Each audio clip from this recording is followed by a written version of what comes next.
Going into this week, we suggested that the squeezing may stop, and we might end up seeing, as we get to the monthly expected move, some kind of retrace, some kind of sideways action, aka some kind of pullback on the 2 hour chart. But we noticed that the 2 hour chart was in such a positive trend that maybe we don't want to put too much behind this volatility signal with the divergences. So we're going to hop into volatility at the beginning stages here as the market tries to overall move sideways to maybe make the next move higher. We'll see if a volatility plunge does come, but we need to pay attention to the signals going into tomorrow and get you guys some daily expected moves. So let's go. Let's hop right over into volatility here. We do notice that volatility was able to confirm the 2 hour divergence, which does give you some fuel behind the narrative of, hey, can this daily chart curl to the upside? Well, that would still be a lower low. If this daily does curl up, it is likely to make a lower high. I just wanted you to be aware of that. But if we also think of this in a different way, we can see that we potentially do have a divergence setting up if that's able to confirm. This is something that I like to do. I like to show off a signal that overall shows you when the market becomes very risky of seeing a bigger drop. And I believe that the daily chart here for volatility is very good for that. As far as risking money goes to the upside, if you see the volatility signal here confirmed to the upside on the daily, then you would say upside is going to be limited and we may have to go reach down for some buyers. So I just wanted to point that out. And because there is a potential divergence here, it has not confirmed at this moment. We're going to talk about how it could form and confirm in a moment.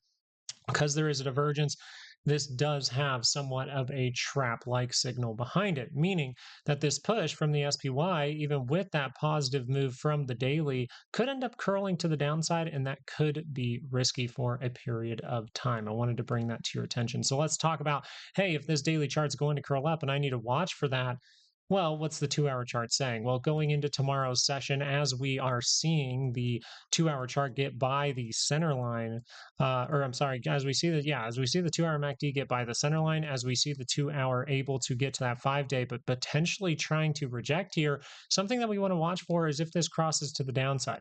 If this crosses to the downside, it will say test the low and potentially even go make a new one. And if you want this market to really uproar to the upside, if you do not want any kind of trap signal to flash red here, then you want this to be kind of another squeeze moment. You most likely want this to go all the way to the weekly expected move for the SPY, and that would be the upside move. So bulls here really want to see VIX fail, and if this curls down, it would say that the bullishness will continue, but there is something that I want you to have on your radar, and that's something that is on my radar very heavily as we made that move very quickly to the monthly expected move.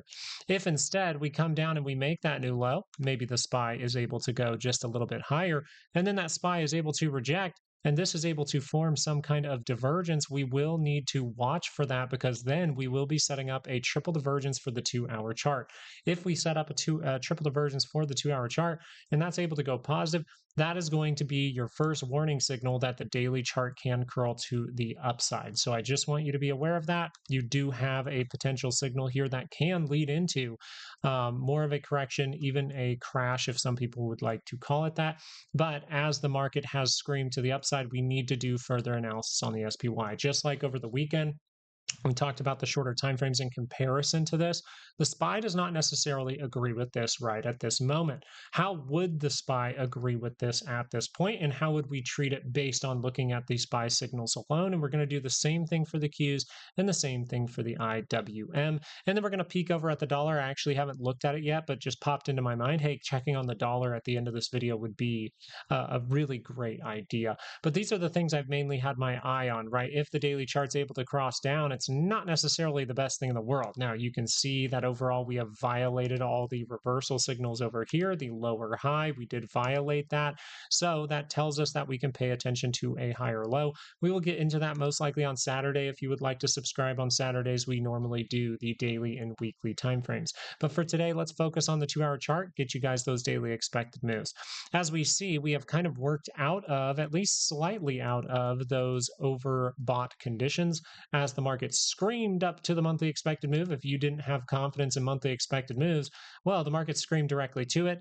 and the market stopped to potentially consolidate. The truth is, a lot of the time when you are going to see the month end outside of a monthly expected move, or at least you're going to get some kind of swing trade outside of the move, you would like to see consolidation right at that level, and then you would like to see some kind of breakout. That is how you can squeeze and end up going to the second standard deviation up here of 803.10. But the question here is not necessarily, hey, are we going to get to 803.10, right? That is a confirmation and we have a target for it. But what if a trap shows up first? That's the real question. 776.60 to the upside, 764.52 to the downside. If we're not done pulling back, well, then we can end up going to this level. The risky part about this is doing something like this would shoot volatility into positive territory. It would start to add up to, hey, we can confirm that daily chart up. We would have to be looking for a failure of the volatility signal. So something very likely here could be that this is able to curl to the upside. So if we have more pulling back to do, we confirm to the upside, we can still go make those new highs, but it looks a little risky. So actually going into tomorrow, if you're able to confirm this 2-hour up, that would be a fantastic thing, but you would really quickly want to watch for any kind of 2-hour divergence that is created here and see if you see the opposite kind of signal on the 2-hour for volatility at the same time. This right here is what can end up giving the VIX a shape like this, where you see that divergence we talked about at the beginning of this video. So I wanted you to be aware of it. The truth is, when we get to the monthly expected move, we are always looking for any kind of trap for a pullback. We are always looking for any kind of trap for a major top or something like that. As of right now, we would need more time to see some kind of major top, and we would need that volatility signal to confirm. So going into tomorrow's session, because volatility looks like it wants to curl down, if that is able to, then it is very likely that the SPY will climb up to that daily expected move of 776.60, and then around these areas towards this area of 780 to 784, we really want to watch for any kind of rejection that leads to a confirmation of a divergence to the downside for the SPY. That will overall suggest that the daily chart can curl down. So that's something we want to keep a close eye on. If we look at the 30-minute chart here, though, we notice that the 30-minute chart was like really trying to roll in here, but overall this looks pretty sideways. Okay, so something very early on in the day tomorrow to watch for is if this 30-minute curls up, it's in positive territory. If the volatility signal is failing, then you can see that that 30-minute confirmation could take you directly to that daily expected move. If you get some news behind it or some kind of surprise, we can extend through that, come back down into these areas, and then we will look for a 30-minute divergence around this area for a hint. So you're going to want to be subscribed throughout this entire week as we continue to update you as the market proves itself. So the 30-minute is by no means in a very, very scary spot, but it has not confirmed to the upside yet. So if this continues to go negative, we have the potential for higher volatility, but if the 30-minute can confirm up into positive territory early on tomorrow, we can extend all the way up to that weekly expected move by the end of the week. If we flip over to the Qs here, you're going to notice something very, very similar. We tried to roll. The Qs are a little bit deeper into negative territory for the 30-minute chart. And we have some levels for you, 726.35 to the upside, 710.55 to the downside. I just want to double check those calculations real quick, and they look pretty darn good. So if this is able to confirm, test the high, potentially even go make a new one. That would mean if the 30-minute chart can confirm here, you have a shot. Hey, go all the way up to that 726.35. If we're going to continue to the downside, that's where things can get a little bit sketchier for this. As you look at the 2-hour chart, you see that we have gotten out of those completely overbought conditions. If we're able to see the next 2-hour move higher and we squeeze through, that would be a good thing for the bulls, because then we can continue for another push. If we instead see this go directly up to that monthly expected move and then reject off of that, confirm some kind of divergence like this over here on your MACD, that would add up to what? Hey, that's a potential reversal signal. Now, you are in a pretty positive trend for the SPY on the daily, but the Qs are not. So if the Qs actually do curl down the daily chart here, there is some fear that you could test the low and potentially even go make a new one. This means that we could go through a phenomena here that is, if we set up that 2-hour signal, we could actually go up to the monthly expected move, reject off, and then curl the daily chart down and end up at the lower monthly expected move by the end of the month. That would be some very, very fast price action, but you do have that volatility signal and you do have the Qs that are still by the center line for the daily. So if you're a bull here, you don't want that signal to pop up on the 2-hour. You want to squeeze through and go all the way up to potentially even the weekly expected move or the annual expected move all the way up here towards 748.35. So something we will consider as well for the Qs is that structure that we overall had talked about. If we come up to this area and we reject off, we will look for any kind of higher low at that time. Because the SPY is positive, we will look for some kind of wonky higher low from the Qs. As we go over to IWM, we actually see a little bit different thing here from the other charts. We notice that the daily chart is still by that center line, and we discussed how if you just pop up to these areas, you go up and make that new high, and then you're able to roll. There is risk that this is some kind of last final trap. There is risk of going into negative territory. So it's very important we look at this 2-hour chart and really assess what's going on here. We noticed that the 2-hour chart was able on the RSI to get out of those overbought conditions. We kind of see this consolidation as of right now, right? We go through some consolidation. When you do see a big expanding kind of move, you will kind of consolidate before potentially making the next move higher. If you're a bull, you don't want this to happen. You really don't want some kind of little 2-hour divergence, like this. You really don't want this to pop and drop and create those divergences on the RSI and MACD at the same time, because that would give more credibility to the daily drop, the daily having to make a sneaky higher low or something like that. And that's always a risky business. So for now, you would just say, hey, if the 2-hour can curl up in positive territory, test the high, go make a new one. And I know that this area can be pretty risky for IWM if it is not able to squeeze through that level. Hey, guess what? Tomorrow you do have a level to pay attention to for that. That would be 304.76. If you are going to continue to pull back, you could be in some kind of flagging. And if you came down to this area, yes, you may be confirming those volatility signals, but we always pay attention to the bullish things. If this still remains in positive territory and curls up, you still have that shot to go make that new high. So I wanted to point that out on the 2-hour chart. If you want the volatility to really pick up starting off tomorrow, I'm kind of leaning towards, hey, we see some kind of upward move, we get that triple divergence for volatility, then we see some kind of retracement here. But in order for us to really say tomorrow we're really going to see the market drop off, I think you would need some kind of surprise. It would look too flaggy if you just come down into this area and curl up into positive territory. So if you want big volatility to come in, you kind of want a big drop tomorrow, in my opinion. Just note here that IWM will be risky for the entire time that it is above the annual expected move here. This is the annual expected move. This is an area that is a 68% zone for the entire year. If you want to see moments in time where we hit those levels, the last time that we were able to hit that level for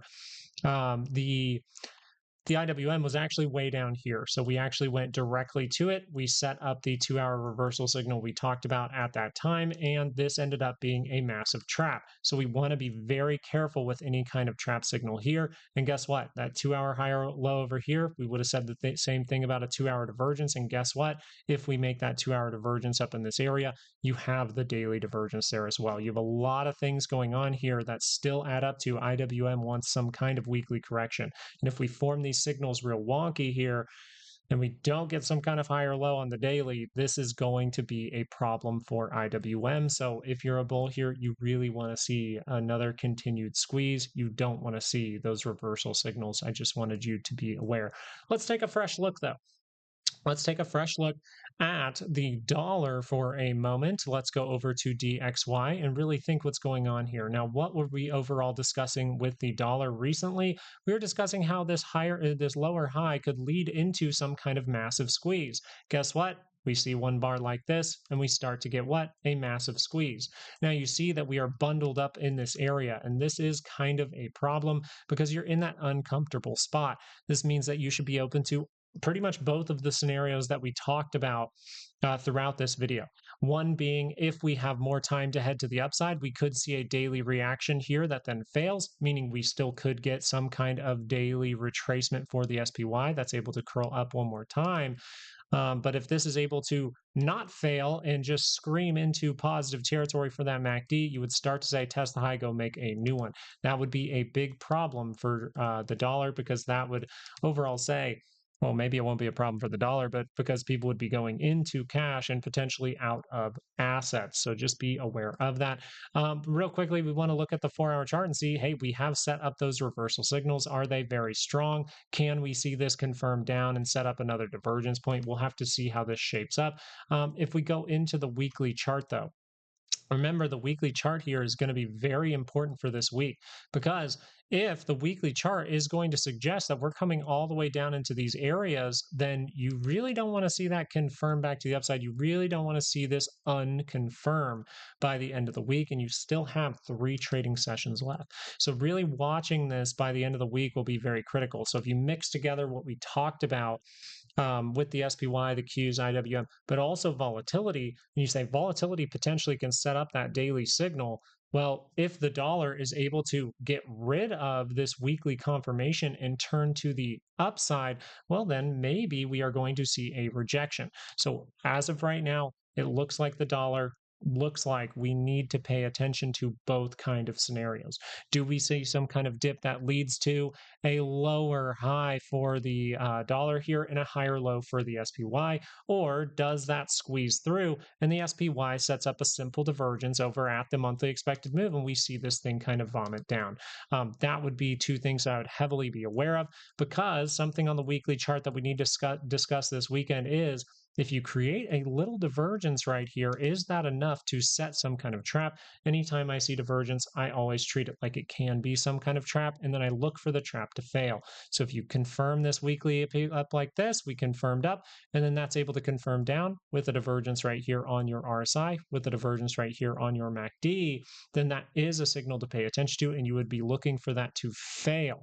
This would be the failure of that signal. You'd be looking for us to curl up into positive territory while we still have time. I hope that this video was really helpful to you. I know we went through a bunch of charts. I know we went through a bunch of topics. And if you're still having trouble in dictating which way this market can go, or you're still having trouble trading like water, take that course. It's down in the description. It's 80% off. You only have 3 more weeks, less than 3 weeks to actually get that course. So check it out. It is down in the description. I highly encourage it, especially if you are new or you have been struggling for some time. We tackle tons of topics to help you in pretty much every single category, as far as price action, as far as indicators, as far as monthly expected moves, weekly expected moves, divergences, even risk management, and even a trade strategy for when volatility pops off. So if volatility pops off with that daily signal that we discussed, you will be ready for it and you will know how to utilize these monthly expected moves and have a strategy to trade around it. So thank you guys so much for joining today, and I hope you guys have a great rest of your night. Peace out.